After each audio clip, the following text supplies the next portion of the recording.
The nation's energy ministers met in Canberra late last week and agreed on some significant reforms. Let's get some analysis on all of that with Tony Wood. He's the director of the Grattan Institute's energy program. Tony, let's start with the reforms under what's called the National Energy Transformation Partnership. Are they on the right track there? Well, Kieran, I think they are. There's a couple of very important steps that have been taken. They're detailed, but they're setting out two things. A, some serious actions that are going to be taken by the ministers, but probably even more importantly, given the sort of fractious relationship we've been seeing in the last few years between the states and the Commonwealth Government over energy policy, the fact that the ministers on Friday agreed to work together on this transformation plan by itself, I think is a very significant step forward. It won't be smooth, but you'd have to give credit to Chris Bowen and his energy colleagues that they've agreed to do that.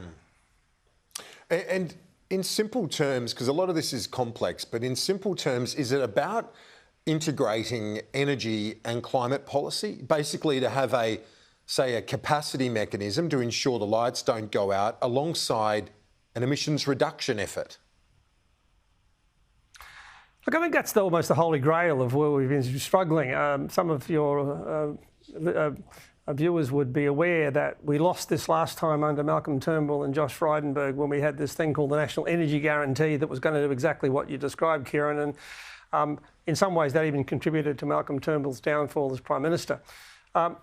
What we're on about here is, as you say, firstly, all the states and the Commonwealth have been worried about how do we maintain a reliable supply as we close down coal and we introduce a system which is increasingly going to be wind and solar.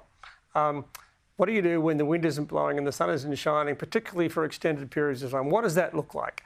And one of the possible answers is to put in place what's called a way of paying for the capacity to be there when we need it.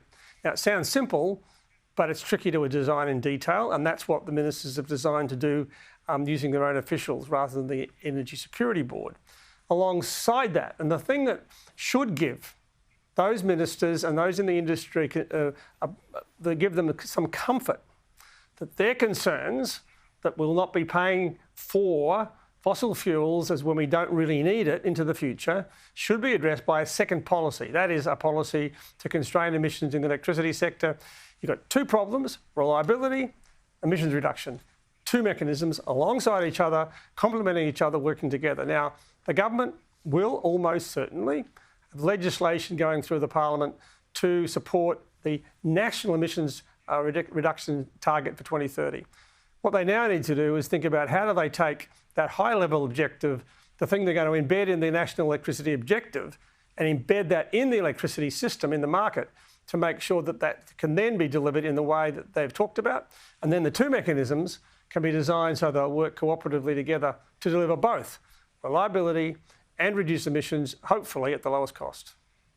And I guess within that, you've got various other elements to these, as we said, very complex areas of government policy. But one of them that I know you wrote about in the Financial Review today is these transmission projects of national significance. Why are they an important piece here? Is it basically to ensure that continuity, that certainty of supply? Well, in some ways, the way I've described it in other places, Kieran, is that the electricity sector is doing more than its fair share of the heavy lifting to reduce emissions towards our national emissions target of net zero by 2050.